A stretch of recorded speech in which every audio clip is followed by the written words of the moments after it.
And I'm just going to talk a little bit about some things that sometimes we deal with. I don't know, when I analyzed my prayer life years ago, I think I used to pray a lot more.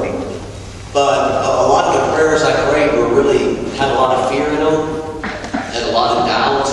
And so a lot of the prayers were kind of like, God protect me so I won't die, God protect me so I won't get sick, or things that really had to do, that they were fear-based prayers.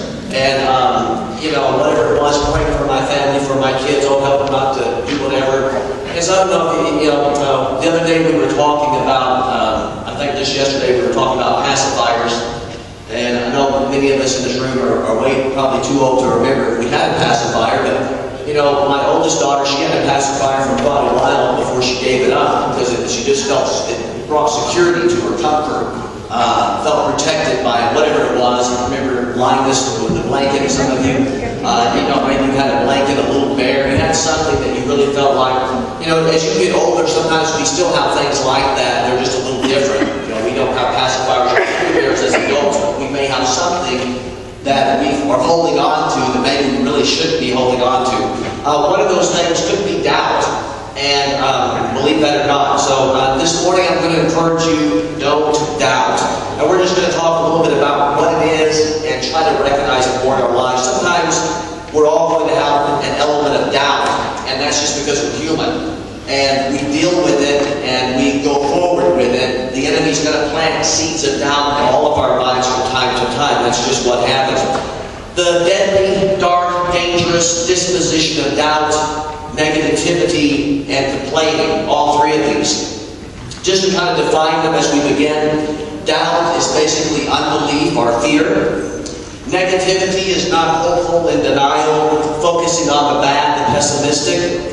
Complaining is expressing dissatisfaction, resentment, or grief, finding fault. And so those are just our brief definitions of these three trios. We could look at it, many ways to look at it. We could look at it like this: doubt is the root, and negativity and complaining is the fruit. And there's many other fruits. We could say that doubt is the course, negativity is the course, and complaining is the discourse. So it's good to be recognized that the essence of negativity and complaining is anti-faith and anti-grace. It's really what it boils down to. Let's define doubt a little bit more, since that's kind of the root. Doubt is twisted, perverted, backward belief. It's belief, all right, but it's the wrong kind of belief. Doubt is belief in the bad, evil, negative side of life. Things, situation, and people. So when we began to think bad about ourselves, about other people, about what's happening, we began to believe bad things are going to happen. We began to entertain thoughts of the enemy. We're entering into a realm of doubt. Doubt is basically faith. Faith in darkness, defeat, disaster, decay, destruction, doom, and death. That's the essence of what doubt is. It's faith, but faith in the wrong thing. Doubt is unbelief in God and His protection, His presence, His power, His purpose, His provision, His passion, His promises, His peace, and His potential. In any given thing, it's unbelief in God. And that's a dangerous area to get to. Think about this just for a minute. The main thing that Jesus rebuked His disciples for or about, as I read the Gospels, doubt. That was a big one. He didn't really rebuke them when they didn't wash their hands. I mean, He rebuked them a couple of the times, but that was the big one. He rebuked them, and the main thing He rebuked them about was doubt. Remember when they were on the boat and the storm came, they doubted what was going to happen. They were praying God rescue us. The main thing that will keep people out of heaven, more than anything else, is doubt. The sin of doubt. So I encourage you today, don't doubt. A couple of weeks ago, whatever it was, when I talked about faith, just defining faith again. And without faith, here's Hebrews 11:6. Without faith, it is impossible to please God, to please Him. For whoever will draw near to God must believe that He exists and that He rewards those who seek Him. Doubt displeases God. Sometimes it actually makes us feel comfortable. Sometimes we may not recognize it. Sometimes it's like a pacifier. believe it or not, but sometimes it looks wise. Oh my gosh, we better lock all the doors so a criminal could come. And don't get me wrong, there is wisdom. As we operate in life, there are times where we use just basic wisdom. And hopefully it's wisdom and not doubt or fear. And we've got to check our motives. And sometimes all these doomsday preppers, if they're doing that in wisdom and just in love for people, there's nothing wrong with that. But if they're saving up supplies because they've got such fear in their heart and dread and doubt that God's going to help them, then they've got the wrong motive and they're doing the wrong thing. And no matter what it is, oh my gosh, I better put something in the offering or something bad's going to happen to me. At Messianic congregation, at the end of the service, we do the Aaronic benediction. And it's the prayer, the Lord bless you, the Lord keep you, the Lord make His face to shine upon you. We do that prayer kind of at the end. We don't have to do that at the end. It's just kind of a tradition. There's no Bible verse that says you have to pray this prayer at the end of your service. But we had a family that used to come many years ago, and they really kind of almost used that as their lucky charm spell. And they felt like if they didn't pray that prayer, then we weren't going to be blessed throughout the week. And so, they came, oh my gosh, we missed the prayer, can you pray for us? And I tried to encourage them and said, your blessing in the week isn't based on just because you didn't hear this one prayer. So, and I don't know if you've ever had this happen too. Sometimes we feel like it's religious to pray over our meals, and I try to do that, but I don't want to be religious about it. Oh my gosh, you didn't pray over your meal. God forbid, you better repent. I believe it's just wisdom.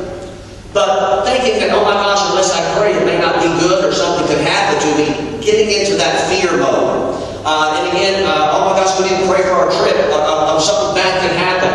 I mean, why are we thinking that? Why are we believing that? Yes, pray by all means, but stay away from that. It is impossible to be pleased unto God while in doubt. Even when we come in here to worship, where's our heart at? Where's our faith at? It's impossible to be pleasing to God while in doubt. So don't doubt. Let's look at Numbers chapter 11. And the people were evil, as those complaining in the ears of the Lord. And the Lord heard, and His anger was kindled. And the fire of the Lord burned among them and devoured in the outermost parts of the camp. Notice what the evil was. It wasn't because they were doing some activity that God didn't like. But the main evil that it's speaking of is complaining. They were doubting God's position that He had them in. Look at Numbers 11:4. And the mixed multitude in their midst, they lusted with great lust. And the sons of Israel, they also turned, wept, and complained and said, Who shall give us flesh to eat? Who shall give us flesh? They're complaining, they're lusting. The essence is they're saying, where's the beef? We may not think of that as being something evil that brought God's judgment or punishment, but they were saying that in doubt. They were saying that in disbelief, thinking, God, you're not going to be able to help us. All we're eating is this manna, this whatever it was. So sometimes the simplest questions or the simplest positions, and even sometimes looking very religious, can be full of doubt. Oh my gosh, I better be in the house of God or God's going to curse me. We don't serve that kind of a God. Oh my gosh, I better not die or something bad's going to happen to me. Oh my gosh, I didn't say my bedtime prayers or something's going to happen.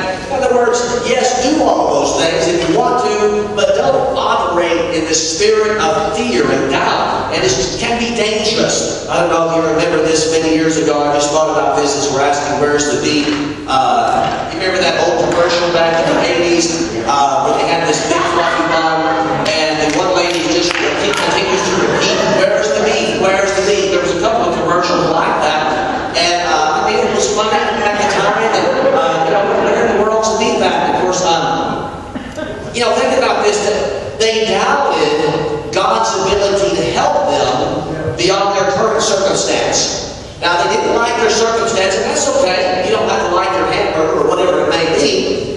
But let's just trust God that God can bring it through them. That they didn't trust that God was able to help them beyond where they were at. Doubt brings about negative complaining. Doubt brings about griping, grumbling, growling, carousing, and grouching. And so maybe you've been familiar with people like that. Maybe you've been like that before. Doubt brings about dark, negative thoughts, feelings, words, and actions. Many people that get depressed is because they begin to entertain the wrong thoughts. Thoughts of depression, thoughts of doubt, thoughts of disbelief. Numbers 11:10. Then Moses heard the people weeping and complaining throughout their families and every man in the door of his tent. And the anger of the Lord was kindled greatly, and Moses also was displeased. Doubt brings about depression, oppression, aggression. Doubt, it brings about negativity. A negative thinker sees a difficulty in every opportunity. A positive thinker sees an opportunity in every difficulty. I guess because of my personality type, I've always had to struggle against negativity. It just comes natural for me. You know, sometimes when I'm around someone positive, I don't like it because I think, aren't they seeing any of the negative? And so I have to fight against it with my personal character. I guess I'm melancholic, whatever it is, part of that. So just my natural tendency is to see the glass half empty, or to see my wallet half empty, or to see whatever it is. I always that's my first tendency, is to see that. To see, not only that, but negativity, it sees the bad in every situation. Negativity sees, speaks about, shares the drama and dread of anything and everything. And not only that, but doubt brings about complaining. Doubt is the course, negativity is the course, and complaining is the discourse. We could say that doubt is the heart of the matter, negativity is the mind and soul, and complaining is the voice that brings it all forward. Complaining is the voice of doubt and defeat.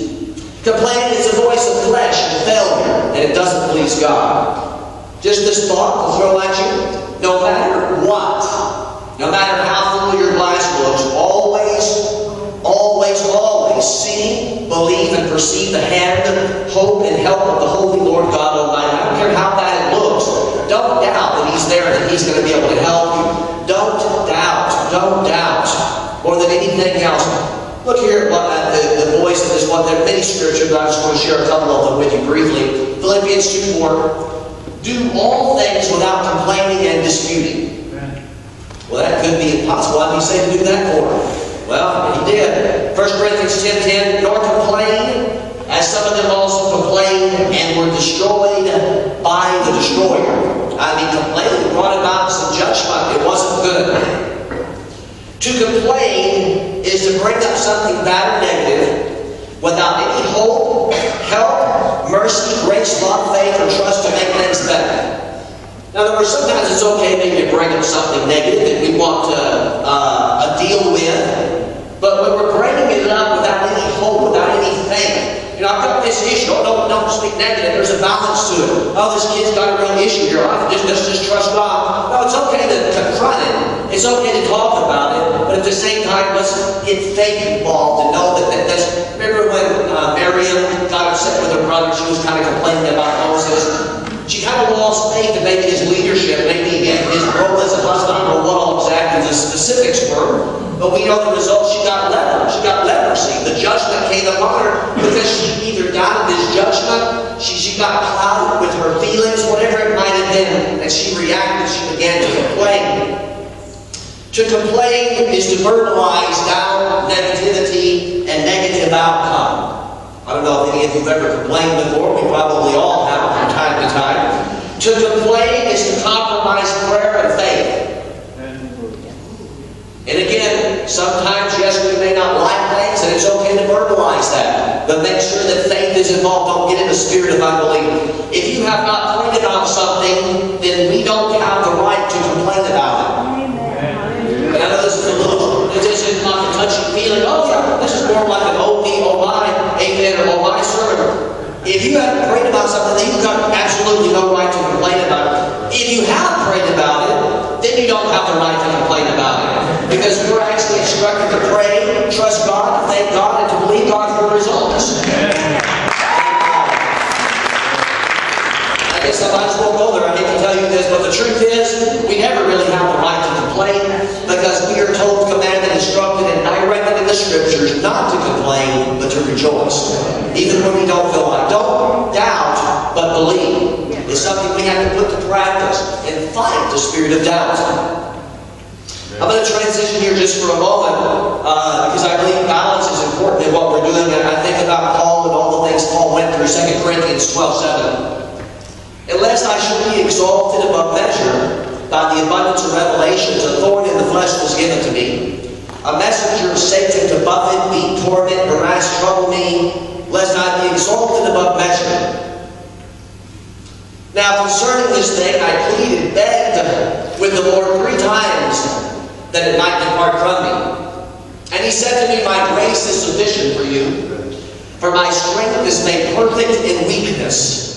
Therefore most gladly I will boast in my infirmities, that the power of Christ may rest upon me. Therefore I take pleasure in infirmities. Or is he crazy? He said, I take pleasure in infirmities and weakness, in reproaches and needs and persecutions and distresses for Christ's sake. For when I am weak, then I am strong.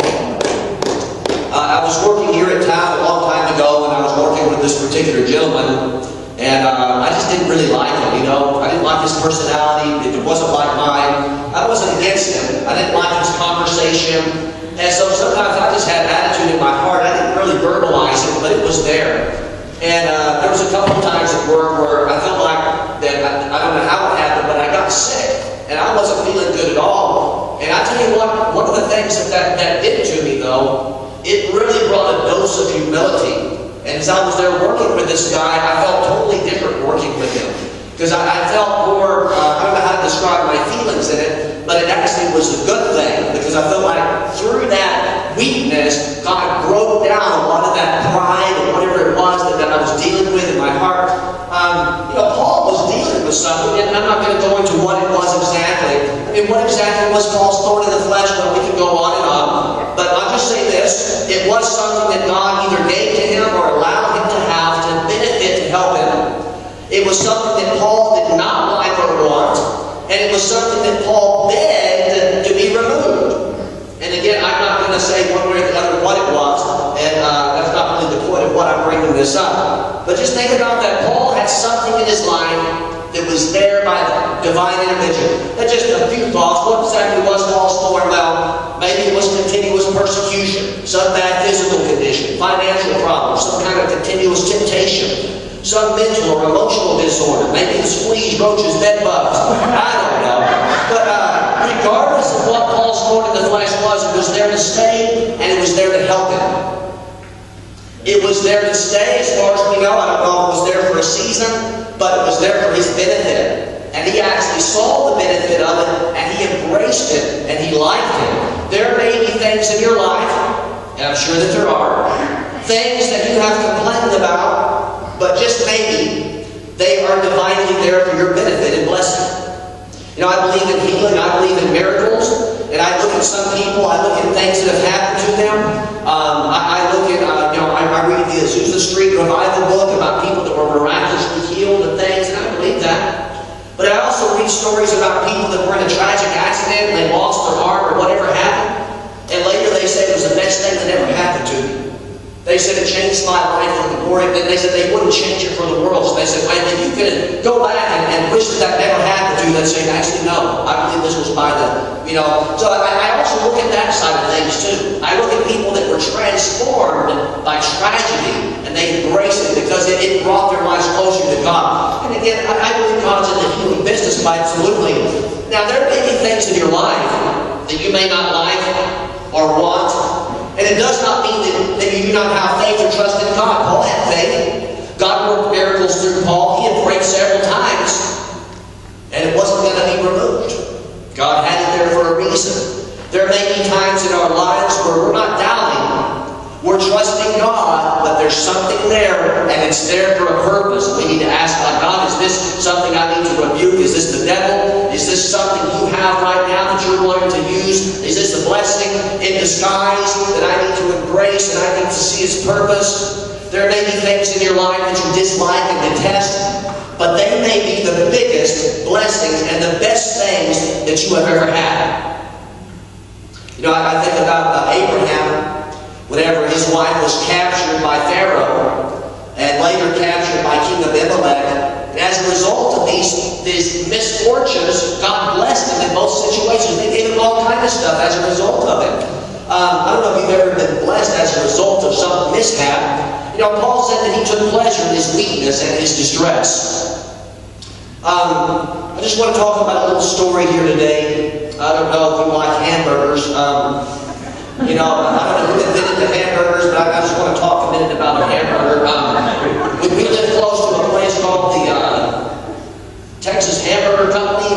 it's on heat here, and it's actually, I don't know if you've ever eaten there, really pretty good. It's in a better location, but it's actually pretty good hamburgers. And you know, I've Googled before, what's the best hamburgers, and you're going to find a lot of different answers. You know, oh, you think this burger's the best, and then you'll find another site, and they'll say, oh, that's a really bad hamburger. Anyway, I want to talk to you about the hamburger, the 3 hairs, and the cockroach. Now, I don't know if you've ever gone out to eat somewhere and you found a hair in your food. You know, we were at a restaurant one time and my wife found a ladybug in her salad. And so I guess that was a little less gross, but we told the wait staff and they just kind of laughed about it. Oh, that's so funny. You know, we're like, that's it. Anyway, let's just pretend that today, this week, we're going to eat a hamburger. And as we're eating, we find a hair in it. For some people, it doesn't bother them. For some people, then they're going to lose it. You know, it's like who you are. Not only a hair, but 3 hairs and a cockroach. What is the place? Where are we going to go with this? And again, I've got a point in all this. We could call the first reaction a scared to tears. I'm going to die. Fearful phobia. Call 911. Get me to the hospital. Roach reaction. Maybe you've been there and you felt that way. Doubt, fear, scared, whatever it may be. And just relate this hamburger to whatever it may be in your life. Oh my gosh, something bad's going to happen. Just immediate reaction of fear, doubt, negativity, complaining. I would say they express fear of sickness, fear of disease, fear of germs, fear of just a horrible restaurant or store, fear of horrible workers, fear of a filthy, dirty kitchen without really thinking about anything, just assuming the worst. I mean, this is one reaction. Yes, oh my gosh, I don't know if you've ever been in a car accident. And anybody been in a car accident? Show of hands. I mean, a small one. I mean, quite a few. God bless y'all that have them. I've been in a couple. I mean, they're not fun, especially if it's really bad, and especially if you're in an accident with someone that's very extremely emotional. You know, we were at HEB a few weeks ago, and we were walking to our car, and we shop at the HEB by 1604 in Bandera, a very large HEB. It's the one closest to us. Somehow, I don't know exactly what happened. There was a lady backing out, and another lady, I guess, didn't see her or whatever. I don't know what was happening, but there was a lady, and she got out of her car, and she was screaming at the top of her voice, and she was slamming her hand on this person's car window. I mean, you don't want to get in an accident with a person like that. You know, especially like, oh my gosh, I'm going to sue you, whatever it is. And I say these things to think about what is our reaction to life. Then you've got this reaction, the conspiracy. Out to get you, blame game, blame the Russians, global warming reaction. You know, the idea that believe that everyone is against you, and this was purposefully, hatefully done against you. I don't know if you ever thought that way about whatever situation, but it happens sometimes. I just know they did that because I go to a manual. I think that's why they did that to me. You know, or because I'm just a young black guy. That's why they did that to me. No, because I have a beard. That's why, I mean, people just, conspiracy, whatever it may be, just believe the worst. You know, somebody in that kitchen hates me. Somebody, something's going on here. Anyway, I've known people like that. This particular person, the extreme mean, I don't think so, yellow shot, bellyaching, rambunctious reaction. I don't know that this is the best reaction, but they murmur, they complain, they yell, they scream, they cuss, they whack, they grumble, they growl, they grunt, they threaten to sue, they call the news. And you say, people, that's the kind of person you don't want to have an accident with. And that's the kind of person we saw at the HEB parking lot. I mean, and some of these are stemmed in doubt, and anger, and unbelief, and fear, whatever it may be. Then you got these people, the dramatic, agree with me, feel for me, look at me reaction.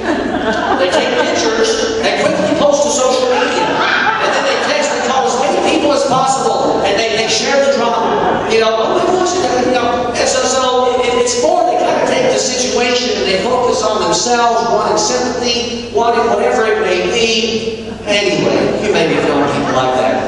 And what about these people? The invincible, don't mess with me, no fear, superhero, rebel reaction. And I think this could be good at times, unless if you do it for the glory of God. But the idea is, don't worry about it. Nothing bothers me, nothing scares me. I'll just eat it anyway, hoping for extra nutrients. And